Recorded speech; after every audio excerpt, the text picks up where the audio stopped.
মূল সমস্যাটা হয়েছে যেটা, যে তারেক সাহেব একটু দুর্বল প্রধানমন্ত্রী। ওনার দলের ভেতরে, ওনার সরকারের ভেতরে নানা রকম লোকজন আছেন, কেউ আমেরিকার লোক, কেউ চীনের লোক, কেউ অমুকের লোক, তমুকের লোক, এবং এই নানা টানা পোড়েনের মধ্যে উনি এগোতে পারছেন না ঠিক মতো।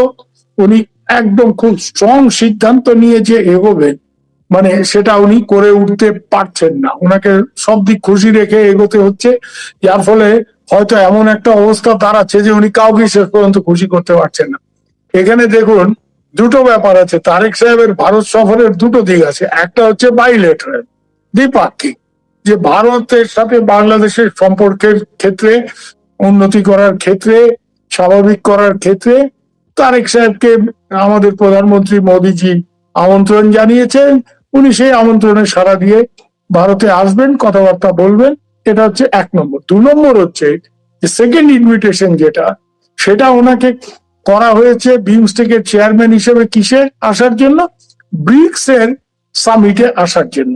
তো ব্রিক্স এখন, সাজাদ ভাই আপনারাও জানেন, যে পৃথিবীর সব থেকে বড় মানে রাইজিং ইকোনমিক গ্রুপ, সব থেকে বড়। কারণ এখানে তিন চারটে অত্যন্ত শক্তিশালী অর্থনীতি যেসব দেশের, তারা এর সদস্য। ভারত, চীন, সব থেকে বড় অর্থনীতি এখানে চীন, তারপরে ভারত, তারপরে Russia, very strong economy. Brazil হচ্ছে দক্ষিণ আমেরিকার সব থেকে বড় ইকোনমি, সাউথ আফ্রিকা আফ্রিকার সব থেকে বড় ইকোনমি, দুটো মহাদেশের দুটো টপ ইকোনমি, প্লাস ভারত, চীন, রাশিয়া, এরা তো ওয়ার্ল্ড এর মানে টপ 5-6টা ইকোনমির মধ্যে এরা পড়ে। তো এখানে আরো অনেকে যুক্ত হয়েছে, যেমন ইন্দোনেশিয়া যুক্ত হয়েছে, পরবর্তী সময় আরো অনেক দেশ যুক্ত হয়েছে। তো সব মিলিয়ে BRICS is a rising economic group. এবং এই ব্রিক্স এ নতুন নতুন দেশ যারা যুক্ত হচ্ছে, বাংলাদেশেরও একটা ইচ্ছে যে এখানে যুক্ত হোক, কিন্তু সেখানে বাদ সাধছে আমেরিকা। কারণ আমেরিকা ব্রিক্স কে ভালো চোখে দেখছে না। আমেরিকার একটা ধারণা যে চীনের নেতৃত্বাধীন এই গোষ্ঠীটি যে এগোচ্ছে, তাদের ব্রিক্স কারেন্সি, ব্রিক্স এর নিজস্ব মুদ্রা প্রণয়ন করার একটা প্রচেষ্টা আছে, যেটা প্রণয়ন হলে এবং এই মুদ্রায় ব্যবসা বাণিজ্য হলে এইসব অর্থনীতিগুলির মধ্যে আমেরিকার ডলারের অবস্থা খারাপ হয়ে যাবে। আর আমেরিকার সারা পৃথিবীতে যে মাস্তানি, তার দুটো কারণ। তো একটা কারণ হচ্ছে তার সামরিক শক্তি, এই বিমান, রকেট, অমুক তমুক। আরেকটা হচ্ছে তার এই dollar. Dollar is the currency of the world, সারা বিশ্বের একটা ট্রেডের কারেন্সি। তো এই জায়গাটা যদি গন্ডগোল হয়, তাহলে ট্রাম্প সাহেবের এই যে এত লম্ফ জম্প, এগুলি কিন্তু 2 মিনিটে হাওয়া হয়ে যাবে। এই ডি ডলারাইজেশনের ভয়ে ট্রাম্প সাহেব মাঠে নেমে হুমকি টুমকি দিচ্ছে। এরা ইনফ্যাক্ট ইন্ডিয়াও যাতে ব্রিক্স থেকে সরে যায় এই ব্যাপারেও চাপটাপ দিয়েছিল। তো ইন্ডিয়া নিজের স্ট্র্যাটেজিক অটোনমি বজায় রাখবে। ইন্ডিয়া আমেরিকার কথাতেও লাভ দেবে না, কারো কথাতে লাভ দেবে না।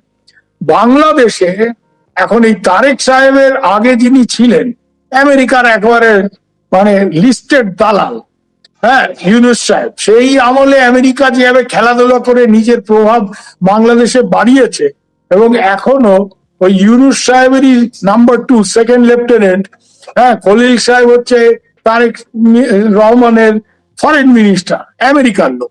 তো এরা খুব আমেরিকার হয়ে মানে তারেক সাহেবকে বোঝাচ্ছেন যে ব্রিক্সে যাওয়া ঠিক হবে না, ব্রিক্সে গেলে মানে আমেরিকা নাখুশ হলে আরো অনেক কিছু হতে পারে। আমেরিকাকে সবাই, আমেরিকা তো পজিটিভ কিছু করে না। আমেরিকা এসে এখানে বাংলাদেশের পরিকাঠামোতে দুটো মানে ইনভেস্টমেন্ট সেটা করবে না। আপনার দেশকে ব্যবহার করে মায়ানমারের সিভিল ওয়ারে গোলযোগ পাকাবে, ওখানকার গেরিলাদেরকে অস্ত্র শস্ত্র দেবে, যাতে করে ওখানে গিয়ে হয়ে যায়। ওখানে যারা মানে military led government, military back government, যাদের সাথে চায়নার খুব খাতির, সেটার পতন ঘটানো যায় এবং ওখানে চীনকে আটকানো যায়। তো এই একটা বড় ভূ রাজনৈতিক খেলাধুলা এখানে চলছে, এবং এই খেলাধুলার মধ্যে বাংলাদেশ জড়িয়ে যাচ্ছে। খলিল সাহেবরা খুব চাপ দিচ্ছে এখানে, অসম্ভব রকম চাপ দিচ্ছে যে তারেক রহমান যাতে কোনো অবস্থায় ব্রিক্সে না যায়। এখন ব্রিক্সে দিল্লিতে যে সামিট, তাতে না যাওয়ার জন্য একটা কেস বিল্ড আপ করছে। এই কেস বিল্ড আপের অংশ হিসেবেই তারেক সাহেব যাতে দিল্লিতে না যান, এই খলিল সাহেবরা খুবই সচেষ্ট। আপনি দেখবেন যে একদিকে যেমন তারেক সাহেব যাওয়ার একটা ইচ্ছে উনি প্রকাশ করছেন, কি ইয়ে করছেন, আমরা জানি সেগুলি, কিন্তু বারবারই উনি পিছিয়ে আসছেন, বারবার উনি পিছিয়ে আসছেন। এবং কেন? আপনি দেখবেন যে বাদ সাচ্ছে কে, ফরেন মিনিস্ট্রি। এই মৌফার থেকে খুব কড়া কড়া হয় প্রেস নোট দেওয়া হচ্ছে, নানা রকম কথা বলা হচ্ছে যে শেখ হাসিনাকে ফেরত দিতে হবে, এই করতে হবে সেই করতে হবে, মানে ইম্পসিবল কিছু কিছু কন্ডিশন লাগানোর চেষ্টা করা হচ্ছে। পুরো ব্যাপারটাই হচ্ছে একটু sabotage Tarique Rahman's visit to Delhi, যাতে করে ভারতের সাথে সম্পর্ক তার ভালো না হয়। কারণ এখানে আপনি একটা জিনিস বোঝার চেষ্টা করুন, মায়ানমারে ভারত যেহেতু আমেরিকার হয়ে খেলতে রাজি হয়নি, ভারত যেহেতু বলেছে আমার ভূখণ্ড ব্যবহার করে মায়ানমারে গেরিলা যুদ্ধের পেছনে হাওয়া দেওয়া চলবে না, এবং আমেরিকার একজন টপ এজেন্ট সিআইএ যে মায়ানমারে এইসব গেরিলাদের ট্রেনিং দিয়ে ফিরে আসার সময় আমাদের উত্তর পূর্বাঞ্চলীয় রাজ্য মিজোরামে গ্রেপ্তার হয়েছে, সেই ম্যাথিউ ভ্যান ডাইক এবং তার সাথে 7 জন ইউক্রেনিয়ান, তাদের তো ভারত আটক করে রেখেছে, আমেরিকান 1400 তাদেরকে ছাড়েনি। এর জন্য ট্রাম্প সাহেব এবং তার সাঙ্গপাঙ্গরা আমাদের উপর প্রবলভাবে নাখোশ। এর জন্যই বাংলাদেশের গুরুত্ব বেড়ে গেছে আমেরিকার কাছে, যে আমেরিকা দেখছে ভারত মায়ানমারে খেলার জন্য আমেরিকাকে রাস্তা করে দিচ্ছে না, তাই বাংলাদেশকে হাত মোচড় দিয়ে শেখ হাসিনার সরকার, শেখ হাসিনা থাকলে তো এটা পারতো না, এর জন্যই শেখ হাসিনাকে ফেলা হয়েছে এবং ফেলে ইউনূস সাহেবকে বসানো হলো। ওদের চেষ্টা ছিল ইউনূস সাহেবকে 5-10 বছর রাখবে, তো যে কোনো কারণে হোক সেটা সম্ভব হয়নি। এখন ওরা চাইছে ওই ইউনূস সাহেবের নাম্বার 2 সেকেন্ড লেফটেন্যান্ট খলিল সাহেবকে এখানে ফরেন মিনিস্টার বানিয়ে তারেক রহমানের ফরেন পলিসিটা যাতে কন্ট্রোল করা যায়। এবং আমি শুনলাম যে এই নিয়ে সহসা গত 2 দিনের মধ্যে প্রচুর বাকবিতণ্ডা হয়েছে প্রধানমন্ত্রী এবং পররাষ্ট্রমন্ত্রীর মধ্যে। আমার বন্ধু বান্ধব আছে, তো ছোট ভাইরা আছে বিভিন্ন জায়গায়, ছোট বোনরা আছে, হ্যাঁ, বাংলাদেশের গোয়েন্দা বিভাগে আমরা খবর টবর সব পাই। তো কথা কাটাকাটি হয়েছে, বচসা হয়েছে, এবং সম্ভবত মানে বচসার সময় অনেক হইচই শোনা গেছে, কিন্তু কি ব্যাপারে সম্ভবত এটা নিয়েই হচ্ছে, এই দিল্লি সফর নিয়েই খলিল সাহেবরা স্যাবোটেজ করার চেষ্টা করছে এটাকে। প্রধানত ভারতের সাথে সম্পর্ক, 2 নম্বর হচ্ছে এখানে ব্রিক্সে যাতে না যায়। এখন ব্রিক্সে যদি তারেক সাহেব শেষ পর্যন্ত না যায়, তারেক সাহেব নিশ্চয়ই এটা বুঝতে পারছেন যে উনি চীনে গেলেন, এই চীনে যাওয়াটা নিয়ে আমেরিকা খুব নাখোশ, ভীষণ নাখোশ। হ্যাঁ, আপনি লক্ষ্য করবেন তারেক রহমান মালয়েশিয়া হয়ে চীনে যাওয়ার ঠিক 2 দিন আগে আমির খুসরো মাহমুদ চৌধুরীর বাড়িতে একটা হয়, সেখানে মার্কিন রাষ্ট্রদূত বেন ক্রিস্টেনসন আকার ইঙ্গিতে প্রধানমন্ত্রীকে বোঝানোর চেষ্টা করেছে যে চীনের সাথে বেশি মাখামাখি করো না। হ্যাঁ, এবং শেখ হাসিনাকে ফেলার পেছনে ওদের একটা বড় মানে কারণ হচ্ছে যে শেখ হাসিনা চীনের সাথে সুসম্পর্ক রাখতেন, চীনকে দিয়ে অনেক পরিকাঠামোগত প্রজেক্ট বাংলাদেশে সে সময় উনি করিয়েছেন, এটা এরা চায় না। এখন তারেক সাহেব এটা না মেনে উনি গেলেন চীনে, 9 বিলিয়ন ডলারের প্রজেক্টের কথা চীন ঘোষণা করছে, কিন্তু চীন বলছে যে মায়ানমার চায়না ইকোনমিক করিডোর এটা বাংলাদেশে এক্সটেন্ড করতে হবে, সম্প্রসারিত করতে হবে। দেখুন, এটা করিডোর সম্প্রসারণ কোনো ব্যাপার না, চীন আসলে চাইছে যে আমেরিকা যে এখান থেকে চিটাগাং হয়ে, উখিয়া হয়ে, টেকনাফ হয়ে রাখাইন প্রদেশে মায়ানমারের এই যে রাখাইন করিডোর, যেটা ইউনূস সাহেব খুব উৎফুল্ল হয়ে করতে রাজি হয়েছিলেন ওই জাতিসংঘের মহাসচিব অ্যান্টনি গুটেরাসের ভিজিটের সময়। এখন গুটেরাস তো মোটামুটি আমেরিকার কথায় ওঠে বসে, আমরা জানি সব। এইটা এখন করতে গেলে চীনের এখানে আপত্তি। এখানে ব্যাপারটা কি হচ্ছে জানেন সাজ্জাদ ভাই, আপনার একটা জমি আছে, আমি খুব সহজ কুমিল্লার স্টাইলে আপনারে বোঝাই, আপনার একটা জমি আছে, এই জমি আপনি 2 ব্যাটারে দেখাইছে, 2 প্রমোটার, এবং 2 প্রমোটারেরই গুন্ডা পান্ডা আছে। এইসব ব্যবসা যারা করে তার তো মাসেলম্যান থাকে। এখন 2 বেটাই এসে আপনি 2 বেটাই দেখাইছে, এখন 2 বেটা এসে আপনারা ধরছে যে এইটা আমারে দাও, আর হে কয় আমারে। চীন কয়ে এই করিডোরটা আমার জন্য ব্যবহার হবে, আমরা ট্রেড ফেডের জন্য ব্যবহার করবো, আমেরিকা বলছে এটা আমরা ব্যবহার করবো। তারেক সাহেবের মানে এইদিকে এক বেটা চাকু ধরছে, এইদিকে এক বেটা চাক করছে, মানে সাম রাখবে না কুল রাখবে, এই অবস্থায় তারেক সাহেব। তাই এনভি পজিশন, আমি খুবই সহানুভূতিশীল ওনার এই অবস্থার জন্য। কিন্তু মুশকিলটা হচ্ছে কি, ওনাকে আলটিমেটলি উনি বাংলাদেশের প্রধানমন্ত্রী, ওনাকে বাংলাদেশের স্বার্থ দেখতে হবে। আমি কোনোদিনই বলবো না যে ওনাকে অন্য কারো স্বার্থ দেখতে হবে, ইন্ডিয়ার স্বার্থ দেখতে হবে, নো। ইন্ডিয়ার সাথে একটা বন্ধুত্ব, আর ইন্ডিয়ার সাথে ব্যাপারটা কি বলেন তো, ইন্ডিয়ারও বাংলাদেশকে দরকার, বাংলাদেশের ইন্ডিয়াকে দরকার, এটা অসম্ভব রকমের একটা মিউচুয়াল ডিপেন্ডেন্স রিলেশনশিপ আছে। হ্যাঁ, তো এই জায়গাতে ইন্ডিয়ার থেকে জ্বালানি, ইন্ডিয়ার থেকে বিদ্যুৎ, ইন্ডিয়ার কাছে ট্রান্সশিপমেন্ট যাতে করে ওই মানে ইন্ডিয়ার বন্দর ইত্যাদি মানে ব্যবহার করে বাংলাদেশের যে পণ্য রপ্তানি সেগুলি করা সম্ভব হয় ইত্যাদি ইত্যাদি অনেক ভাবে অনেক কিছু দিয়ে আমি বলতে পারি যে বাংলাদেশের ইন্ডিয়াকে দরকার, ইন্ডিয়ারও বাংলাদেশকে দরকার, ভেতর দিয়ে ট্রানজিট উত্তর পূর্ব ভারত ইত্যাদি ইত্যাদি। আর মূলত ইন্ডিয়ার যেটা দরকার যে বাংলাদেশের ভূখণ্ড ভারতের বিরুদ্ধে এই পাকিস্তানি বদমাইশরা, হ্যাঁ, এরা যাতে ব্যবহার না করে। আপনাদের ডিজিএফআই লোক টোক এখন গেছে পাকিস্তানে, এদের তো ধান্দাই হবে যে बांग्लादेश का सरजमीन का इस्तेमाल करके हिंदुस्तान के खिलाफ हमला करवाया जाए। কেন করবে এটা জানেন? ওরা পাকিস্তানের থেকে এসে কাশ্মীরে গন্ডগোল করলে ভারত ওদের পেটায়। আপনারা দেখেছেন অপারেশন সিন্দুর হয়েছে, এবং যত যাই বলুক ওই ফিল্ড মার্শাল আসিফ মুনির, আমরা সবাই তাকে ফিল্ড মার্শাল বলি, মারধর খায়, কিন্তু ট্রাম্প সাহেবের সে কাছের লোক কেন, সে ট্রাম্প সাহেবকে গিয়ে ওই রেয়ার আর্থ ফেয়ার আর্থ বালুচিস্তানের দেখাচ্ছে। আর ট্রাম্প সাহেব তো এগুলি দেখলে খুশি হয়েছে, they will make me rich. ছ্যাচর লোক না একটা ট্রাম্প সাহেব, তো হচ্ছে মানে পাড়ার রংবাজের থেকেও মানে অধম, যে তাকে ওই চান্দা দেবে ইয়ে দেবে মানে তার উপর সে খুশি। তো মুনির সাহেব গিয়ে ওইসব দেখিয়েছে বালুচিস্তানের খনিজ পদার্থ, সেও ভাবছে যে this field marshal makes me very happy, he will make me rich. তো যাই হোক, এখন এই জায়গাতে তারেক সাহেব বাংলাদেশের স্বার্থ যদি দেখে, সে ভারত সফরে আসবে, ভারতের সাথে সম্পর্ক উন্নতি করার চেষ্টা করবে। আর যেসব ব্যাপার নিয়ে দুদেশের মধ্যে টানাপোড়েন আছে সেগুলি কথাবার্তার মাধ্যমে হাইয়েস্ট লেভেলে সলিউশন হবে। তুমি না এসে প্রথমেই চারটে যদি কন্ডিশন দাও যে ইন্ডিয়া এটা ফুলফিল করতে হবে, ওটা ফুলফিল করতে, নাহলে আমি যাবো না, একটা স্টেজে ইন্ডিয়া বলবে মাতাও ভাই, হাম ভি দেখ লেঙ্গে, হাম ভি দেখ লেঙ্গে। এবং একটা জিনিস জানবেন, ইন্ডিয়ার কিন্তু প্রথমে ইন্ডিয়ার ইয়েটাই হচ্ছে দোস্তি করার জন্য অনেক কিছু ছাড়ে। একবার যদি লাইন হার্ডেন হয়ে যায় যে এবারে বেশি কায়দা কানুন করছে, তাহলে ওই পাকিস্তানের সাথে আমরা যেটা করেছি ওই জিনিসটা হবে। হ্যাঁ, সিন্ধু নদের জল বন্ধ, পানি বন্ধ কর দেंगे, কারণ इंटरनेशनल कोर्ट ऑफ जस्टिस কোথায় যাবে, যাও যাও, जो मर्जी है कर लो, हम नहीं देंगे। কোন আমেরিকান চাচা এসে তোমায় বাঁচায়, কোন চাইনিজ মামা এসে তোমায় বাঁচায়, আমরাও দেখি। এই জায়গাটাতে তারেক সাহেবের প্রতি আমাদের একটাই যে you are the prime minister of Bangladesh, তুমি বাংলাদেশের স্বার্থ দেখবে।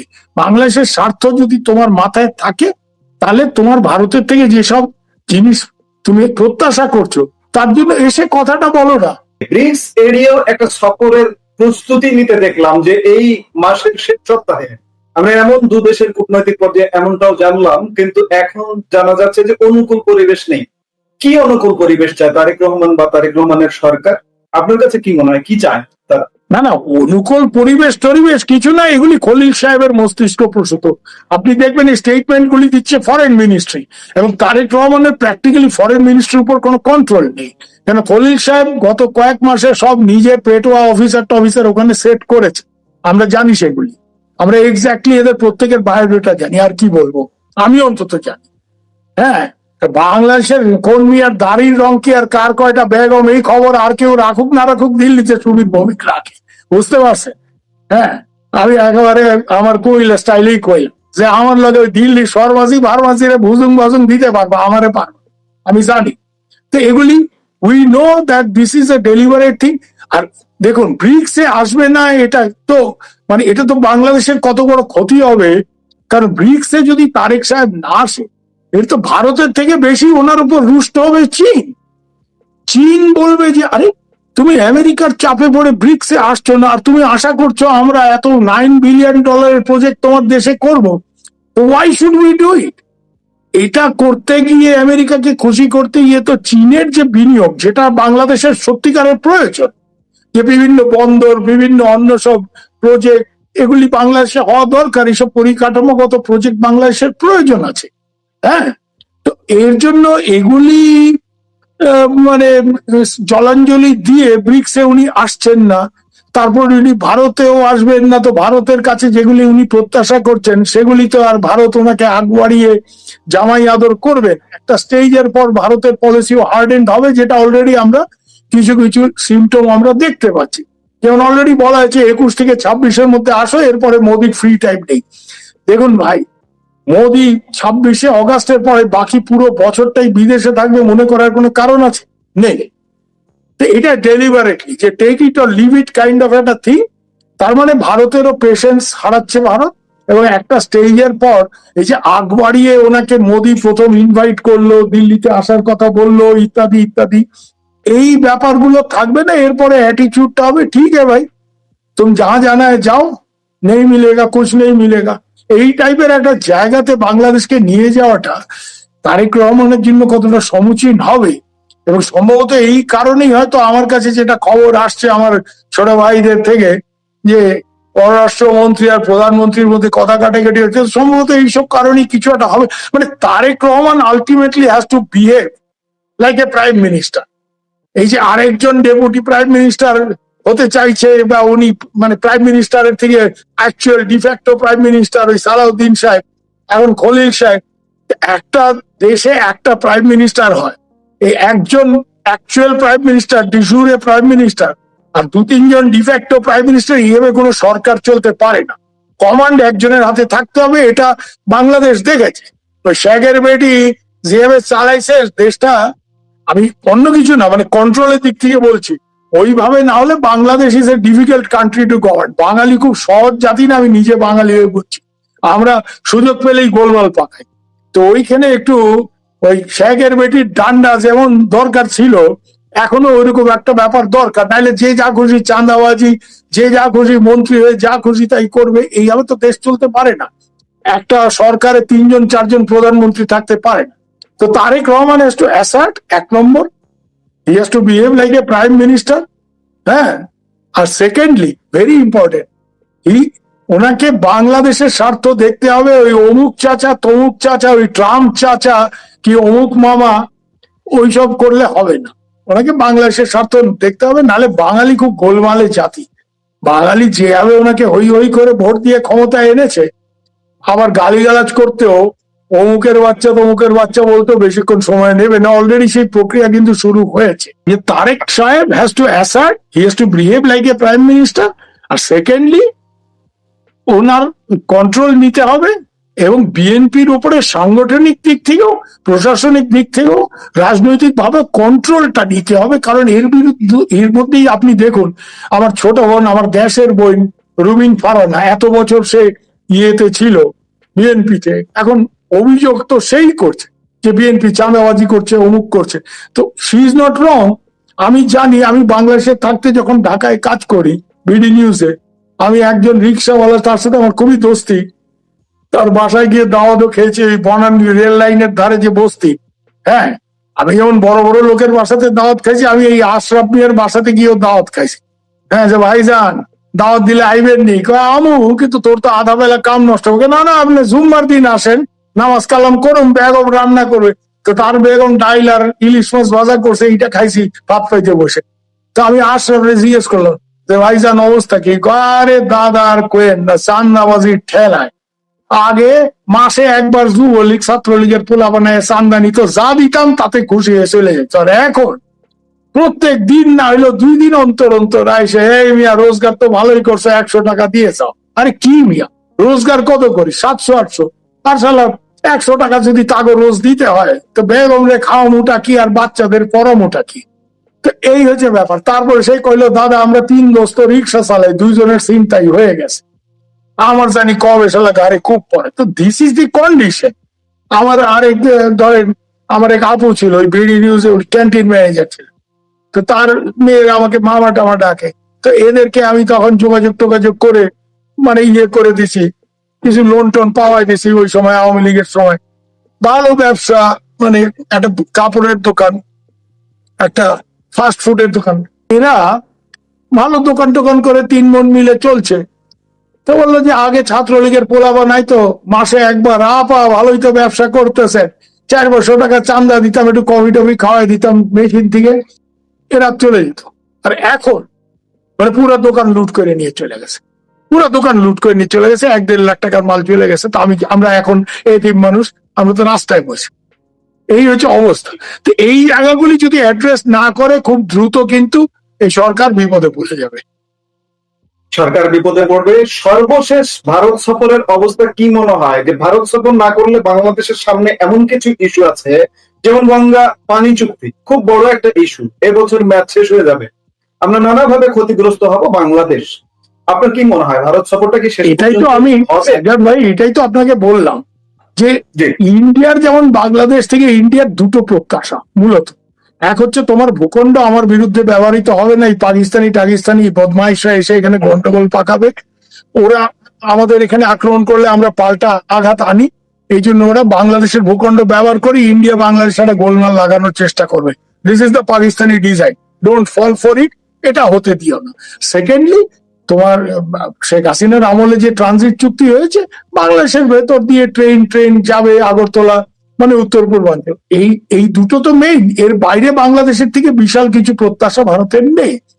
হ্যাঁ, আর বাংলাদেশের অনেক কিছু পাওয়ার আছে, তো দুজনেরই দুজনকে প্রয়োজন। তো এই জায়গাতে দাঁড়িয়ে যদি এইটার একটা প্রতীকী ব্যাপারও আছে আর একটা অ্যাকচুয়াল ব্যাপারও আছে, হ্যাঁ, substantive as well as demonstrative, দুটো ব্যাপারই আছে।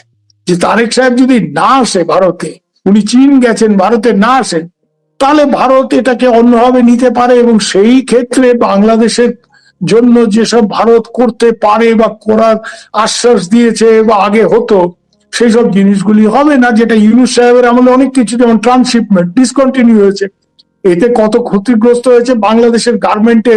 আমাদের ভাই বোন অনেকেই ফ্যাক্টরি আছে, তারা বলছে যে আমরা তো মানে মাঠে মারা যাওয়ার অবস্থা। কেন?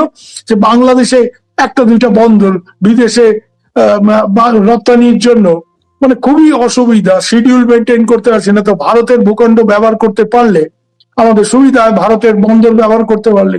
এগুলি ইউনূস সাহেব বেশি গন্ডগোল করতে গিয়ে, ভারতের পেছনে আঙ্গুল করতে গিয়ে এগুলি গেছে।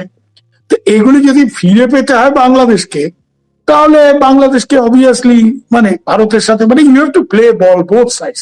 এক হাতে তালি বাজে না, এটা সবাই বোঝে। এটাই আমার শেষ বক্তব্য, যে বোথ নিড ইচ আদার, সেই ব্যাপারটা বুঝে ডিপ্লোমেসির মতো করো। ডিপ্লোমেসিটা আর মিথ্যা বক্তৃতা দেওয়া, ওই এই এনসিপি ট্যান্ডলদের খুশি করার জন্য তারেক সাহেব শেখ হাসিনার প্রত্যাবর্তন না হলে বা দিল্লি যেতে পারবেন না, এমন ভাবে কথা বলছে। আরে মিয়া, তিনটা তো সিট তোমার, এমন ভাবে কথা বলছো যে এই নাহিদ সাহেব কি উনি প্রধানমন্ত্রী। এগুলি করলে হবে না। ডিপ্লোমেসির জায়গায় রেখে ডিপ্লোমেসিটা করতে হবে। ভারত সফর নিয়ে যে নাটকীয় অবস্থা চলছে, এটাকে কেউ কেউ বলছে যে তারেক রহমানের সরকার বা তারেক রহমান একটা নাটকীয় অ্যাটিটিউড করছে। ওই যে আপনি এনসিপির কথা বললেন, জঙ্গি জামাত এর সঙ্গে যুক্ত আছে, তাদেরকে দেখানোর জন্য এই অ্যাটিটিউডটা করছে। এটা কি মনে হয় শেষ পর্যন্ত কি ভারত সফরটা আসলে করবে এই নাটকীয়তার পরে? আপনার কি মনে হয়? দেখেন, বাংলাদেশে একটা অ্যান্টি ইন্ডিয়ান ইকোসিস্টেম আছে, এবং সেই ইকোসিস্টেমের এখন নেতৃত্ব দিচ্ছে জামাত। ওপেনলি খুব একটা কথা বলছে না, জামাত খেলছে এনসিপির এই ট্যান্ডলদের দিয়ে, এরা চেঁচামেচি করছে, হ্যাঁ এই করতে হবে সেই করতে হবে। হ্যাঁ, এদের পেছনে আরো কিছু লোকজন আছে যারা একসময় ইন্ডিয়া বয়কট, ইন্ডিয়ার পণ্য বয়কট করো। ইন্ডিয়া বয়কট ফয়কট যে কার্যকরী কিছুতেই হতে পারে না, তার সব থেকে বড় প্রমাণ বাংলাদেশের সাধারণ মানুষ তো ইন্ডিয়াকে বন্ধু হিসেবে দেখে। তার তো বড় প্রমাণ হচ্ছে যে যেদিন ট্যুরিস্ট ভিসা খোলা হলো, সেই দিন হই হই করে কিভাবে লোক ভিড় করে ট্যুরিস্ট ভিসার অ্যাপ্লিকেশন জমা পড়লো, যে একদিনের মধ্যে 24 ঘন্টার মধ্যে 1,30,40,000 অ্যাপ্লিকেশন জমা পড়ে গেল। এটা কি সম্ভব কোনোদিন? যে ভারতে আসার যদি একটা ইয়ে না থাকলে, আমরা তো নিজেরা ভাই ফেস করি কি পরিমাণ লোকজন, আমাদের এই ভাই বোনরা, যে দাদা অ্যাপ্লিকেশন করছি, একটু ভিসাটা করা দাও, এই করে দাও সেই করে দাও। কত লোকের ভিসা আমরা একে বলে ওকে বলে, দিল্লিতে বলে ঢাকাতে বলে করাতে হয়। তো বাংলাদেশের সাধারণ মানুষ ভারতকে বন্ধু হিসেবে দেখে, এবং তার জন্য ভারতে আসার একটা তাদের তাগিদ আছে। ভারতের পণ্য, দেখুন আপনাকে সাজ্জাদ ভাই আমি কতগুলি প্র্যাকটিক্যাল জিনিস বলি। আমার এই বাংলাদেশের যে বইনরা, এই বইনের লিস্ট ইজ লং। আমি দু একজনের নাম আপনাকে বললাম, কিন্তু এই লিস্ট ইজ লং। হ্যাঁ, মানে খুব মানে আপনাদের পরিচিত মুখ তারানা হালিম, রুমিন ফারানা, ব্যারিস্টার তানিয়া আমির মতো বইন যেমন আছে, আবার খুব সাধারণ ইয়ে করে ওই গার্মেন্ট ফ্যাক্টরিতে, মানে গার্মেন্ট ফ্যাক্টরিতে মজদুর বলেন, মজদুর ইউনিয়নের সেক্রেটারি, ওই লাকি ডাকি, এরকম অনেকেই আছে। এরা যখন এখানে আসে, আমার ওয়াইফের সাথে বৌদি মানে এদের ব্যাপারটা হয়েছে কি, যে রাজনীতি, লেখাপড়া, দেশের খবর, এগুলির জন্য দাদা, আর শাড়ি কেনা, ডাক্তার দেখানো, সিনেমা দেখা, এগুলি হচ্ছে বৌদি। আমার বউকে নিয়ে এরা যখন ওই নিউ মার্কেটে ওই দয়ারাম টেক্সটাইল ফেক্সটাইল ওইসব দোকানে গিয়ে হাজির হয়, ওই মারোয়ারি মালিক, সে তো দেখলেই বুঝতে পারে যে কে ইন্ডিয়ার আর কে বাংলাদেশের লোক। হ্যাঁ, কপালে সিন্দুর, উত্তম, এর থেকেই বুঝতে পারে। তো আমার ওয়াইফকে বলে, দিদি আপনি বসুন এখানে, চা কফি ভেজো, দিদিকে নিয়ে চা কফি ভেজো, দিদি আপনি বসুন এখানে, আপা আপনি এদিকে আসেন, বলে আপাকে শাড়ি দেখে। কেন? দিদি তো একটা শাড়ি কিনবে, আপা 30টা শাড়ি কিনবে। বুঝতে পারছেন? আর যে ভারতে ঈদের বাজার থেকে শুরু করে ছেলে পেলেদের লেখাপড়া করানোর থেকে শুরু করে ডাক্তার দেখানোর থেকে শুরু করে বাংলাদেশের লোকের এখানে আসার একটা ব্যাপার আছে, এই জন্য ট্যুরিস্ট ভিসা খোলার সঙ্গে সঙ্গে। আর আমি তো আমার বন্ধু বান্ধবদের অনেকে ছোট ভাইদের দেখছি এই যে বিডি নিউজে থাকতে, যে এরিয়ার্স পাইছে, হ্যাঁ, কিছু বেতন বকেয়া জমছিল, পাইছে, চলো মিয়া ক্যালকাটায় যাই একটু ঘুরে আসি। মানে একটু টাকা পয়সা হাতে আসলে পরে হয়তো বেশি টাকা পয়সা হলে সিঙ্গাপুর কি অন্য জায়গায়, কিন্তু প্রথম জায়গা ফার্স্ট ডেস্টিনেশন, চলো মিয়া একটু ক্যালকাটায় ঘুরে আসি। মানে ফার্স্ট ফরেন ভিজিট 90% বাংলাদেশের লোকের ক্যালকাটা। আপনি খোঁজ নিয়ে দেখবেন, একটা সার্ভে করলে, জরিপ করলে পাবেন। তো যাই হোক, এইসব দুই দেশের মধ্যে যে একটা যাতায়াত, চলাফেরা, সাধারণ মানুষের তলে পিপল টু পিপল রিলেশন, এই ব্যাপারটা রাজনীতি হাজার বিষাক্ত পরিবেশ সত্ত্বেও কিন্তু এইটা এফেক্টেড হয়নি। এই জন্য এত ভারতের বিরুদ্ধে প্রচার, এত এই জুলাই বিপ্লবীদের লম্ফজম্প, তারপরেও একদিনের মধ্যে 1,30,000 অ্যাপ্লিকেশন জমা পড়ে ইন্ডিয়ান ভিসার জন্য। এবং তারপরে তো তদবির চায়। আর এই ভিসা অনেকে বলে যে এই যে পাচ্ছি না, এখন দীনেশ ত্রিবেদী সাহেবের তো দোষ নেই, উনি হাই কমিশনার, ওখানে স্টাফ কয়জন, অন্য দেশে একটা ভারতের মিশনে যা স্টাফ থাকে ওইরকমই স্টাফ, কিন্তু ওই স্টাফ দিয়ে এত অ্যাপ্লিকেশন তো কোনো কানে পড়ে না, কোনো কানে পড়ে না। আমেরিকাতে বা অন্য সব অন্য দেশে ভারতের ভিসার জন্য একটা একদিনে বড় জোর 10টা-20টা অ্যাপ্লিকেশন পড়ে, এখানে 1.5 লক্ষ, কে 1 লক্ষ। এগুলি সামাল দিতে মানে হিমশিম খেয়ে যাচ্ছে এরা, আমাদের লোকজন, আমি জানি এটা, they are really in trouble. কারণ তদবির করতে গেলেই বোঝা যায়, sir we are in real trouble, too many application, this that. যাই হোক, এখন এইটা হচ্ছে ব্যাপারটা, বলার কথা হচ্ছে যে পিপল টু পিপল লেভেলে এই সম্পর্কটা আছে, এটা ডিনাই করাটা বোকামি হবে। এবং তারেক সাহেবকে এই যে সম্পর্কটা, এটাকে এগিয়ে নিয়ে যাও, মানে মানুষ এর ভোটে উনি নির্বাচিত, তো মানুষের ব্যাপারটা তো ওনাকে মাথায় রাখতে হবে।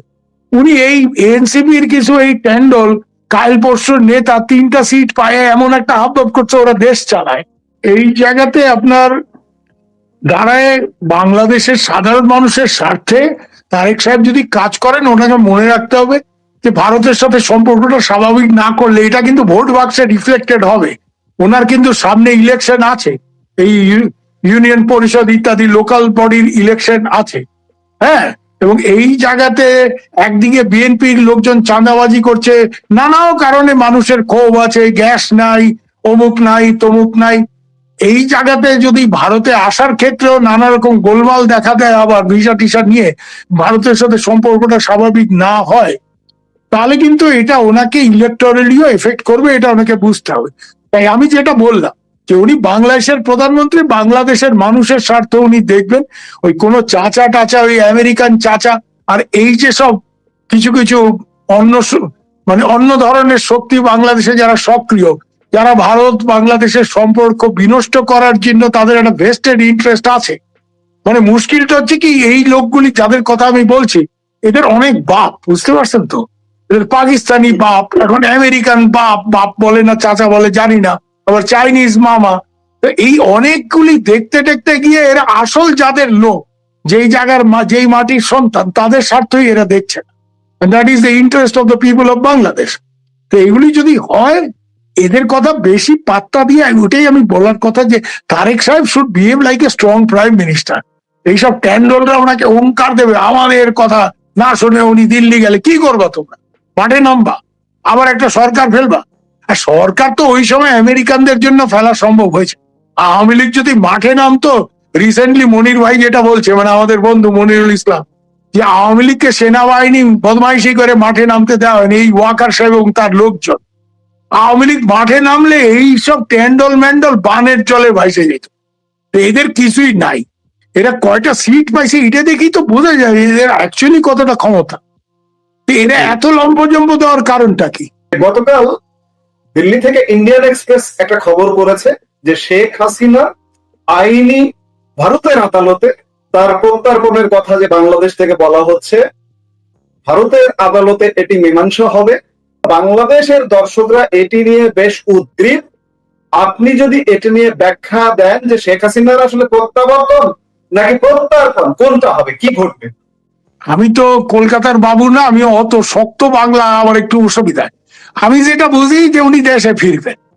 হ্যাঁ, কেন উনি জিত করতেছেন, আমাদের লোকজনের অনেকের সিকিউরিটি কনসার্ন আছে, কিন্তু উনি জিত করতেছেন। এবং শেখের বেটি তো মাথায় কেরা উঠলে মানে যেটা মাথায় ঢুকছে এটা করবেন, উনি মারা গেলেও করবেন, উনি এইসব ভয় টয় পান না, উনি আল্লাহ ভরসা মোড়ে চলে গেছে। এখন মুশকিলটা হচ্ছে এখানে যে ভারত ওনাকে এক্সট্রাডাইট করবে না। এর জন্য বলা হয়েছে যে বাংলাদেশ যদি এক্সট্রাডিশন বা প্রত্যর্পণের উপরে জোর দেয় তাহলে এটা আইনি ব্যাপার। অর্থাৎ এক কথায় ভারত, আমরা বাঙালি একটা কথা বলি না যে এই মিয়া তুমি আমার হাইকোর্ট দেখাইতেছো, ইন্ডিয়া কিন্তু বাংলাদেশে হাইকোর্ট দেখাইতেছে যে তোমরা যদি এক্সট্রাডিশন নিয়ে জোরাজুরি করো তাহলে এটা লিগেল ম্যাটার, এটা আমাদের কোর্টে ডিসাইডেড হবে। অর্থাৎ ইন্ডিয়ান কোর্ট তখন এক্সামিন করবে যে শেখ হাসিনার যে রায় যেটা হয়েছে এইটা সঠিক আইনি প্রক্রিয়া মাইনে হয়েছে কি হয় নাই, সেটার মধ্যে যদি কোনো ত্রুটি থাকে। কারণ প্রত্যর্পণ চুক্তিতে একটা ক্লজ ক্লিয়ারলি আছে সাজ্জাদ ভাই, যে the host country must be satisfied with the process of due process of law has been performed in the case of, মানে in this case, মানে যেই যাকে ফেরত চাচ্ছে দেশ বাংলাদেশ, এই ক্ষেত্রে তার বিচার প্রক্রিয়াটা সঠিকভাবে আইন মোতাবেক হয়েছে কিনা নাই, এটা ভারতের আদালত আগে পর্যালোচনা করে এটাকে রিভিউ করে যদি স্যাটিসফাইড হয় তাইলেই ভারত সরকারকে এই পারমিশনটা দেবে। মানে এক কথা বাংলাদেশে হাইকোর্ট দেখাই দিছে যে তার মানে কি আইন আদালতে কতটা এই লিগেল এক্সামিনেশন কতটা সময় নেয় আমিও জানি, আপনিও জানেন, আপনার দেশেও তাই আমার দেশেও তাই, ব্রিটিশ লিগেজ। হ্যাঁ, যে একবার মানে দারোগার পাল্লায় পড়লে 2 ঘা আর জজ সাহেবের পাল্লায় পড়লে 10 ঘা। তো জজ সাহেবদের হাতে ব্যাপারটা চলে গেলে এই ব্যাপার হবে না সহসা, এটা তো সবাই বুঝতেছে। মানে ইন্ডিয়া এক কথায় এটা বুঝাই দিছে যে শেখ হাসিনা নিজেই যাইতে চাচ্ছে, তোমরা তাকে নিয়ে যাও। উনি নিজেই বলছেন আমি যাব, তো তোমরা তাকে যেভাবে নিবা নিয়ে যাও, যেভাবে উনি আসছিলেন সেভাবে you send a transport, take her back. Bangladesh embassy in India should give her travel document, travel pass, whatever, নিয়ে যাও। আর উনি যেভাবে ঢুকতে চাচ্ছেন, উনি সাথে অন্য দলের নেতা টেতাদের নিয়ে ঢুকতে চাইছেন, তাদেরও ওই ব্যবস্থা করো। কিন্তু ওই এক্সট্রাডিশন টিশন ওটা হবে না, ওইটা করতে গেলে অনেক ঝামেলার ব্যাপার আছে।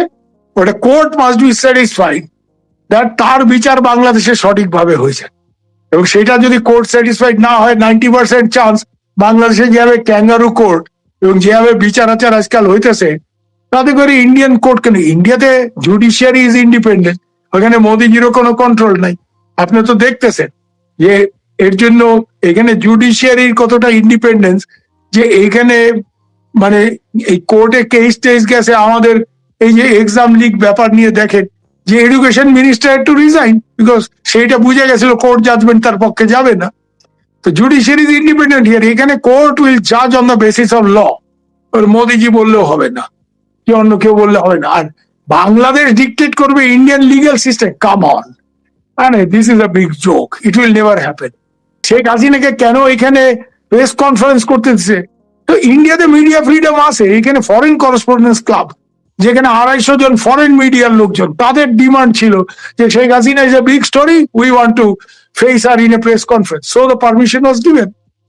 এইটা নিয়ে এখন এদের নানা রকম গোসা, তোমরা বাংলাদেশে যেটা করতে পারো এটা এখানে ইন্ডিয়াতে গভর্নমেন্ট চাইলেও করতে পারবে না। প্রত্যর্পণের যে ধোঁয়াটা উঠিয়েছে বাংলাদেশ সরকার, সেটি এক প্রকার অনিশ্চয়তায় ফেলে দিয়েছে। এবং শেখ হাসিনার কি স্বদেশ প্রত্যাবর্তনই ঘটতে যাচ্ছে না, উনি দেশে ফেরার জন্য নিজেও প্রস্তুত, খুবই উদ্গ্রীব, এবং বাংলাদেশকে ওইভাবেই ওনাকে নিতে হবে। উনি বর্ডারে যাবেন বা প্লেনে করে ঢাকাতে বিমানবন্দরে নামবেন, শাহজালাল বিমানবন্দর বা অন্য কোথাও, এবং ওনাকে তারপরে নিয়ে ওনাকে অ্যারেস্ট করলে করবে following the due process of law, এবং ওনার সিকিউরিটি, এই একটা ব্যাপারে ইন্ডিয়া খুব কনসার্ন, ওনার সিকিউরিটির ব্যাপারটা। এটা ন্যাচারালি এখন শেখ হাসিনাকে সিকিউরিটি দিতে যদি তারেক সাহেব ব্যর্থ হয়, it will not reflect very well on him. ওনারও ইন্টারন্যাশনাল ওপিনিয়নের কথা মাথায় রেখে শেখ হাসিনা, আর এটা তো তারেক সাহেবের যে অ্যাডভাইজার জাহেদ সাহেব তো বলে দিছে যে শেখ হাসিনাকে পূর্ণ সিকিউরিটি দেওয়া হবে। তো বাংলাদেশ গভর্নমেন্ট হ্যাজ অলরেডি সে যে ওনাকে সিকিউরিটি দেওয়া হবে, সবকিছু দেওয়া হবে। তাইলে ধ্যানাই পান এই কারণটা কি এই গোলমালগুলি করছে Khalil. Khalil is the man, he is the villain, he is creating all this problems. নাহলে শেখ হাসিনার দেশে ফেরার ক্ষেত্রে কোনো প্রবলেম নেই, উনি নিজের থেকে দেশে ফিরবেন। আর জাহেদ সাহেব তারেক রহমানের অলরেডি বলে দিছে যে ওনাকে সিকিউরিটি দেওয়া হবে, ফুল সিকিউরিটি দেওয়া হবে। So there is no real problem. এটা কিন্তু মানে আপনি বুঝছেন না যে ব্যাপারটা সহজ ব্যাপার, বাদ দিয়ে ডাইল মেখে আপনি খাবেন। এইটার মধ্যে আপনি এই মাইকে ওই মাইকে একটু বেশি করে লবণ ফেলে চিনি ফেলে ভেজাল লাগাইতেছে। আপনি এক কথায় ভেজাল লাগাইতেছে।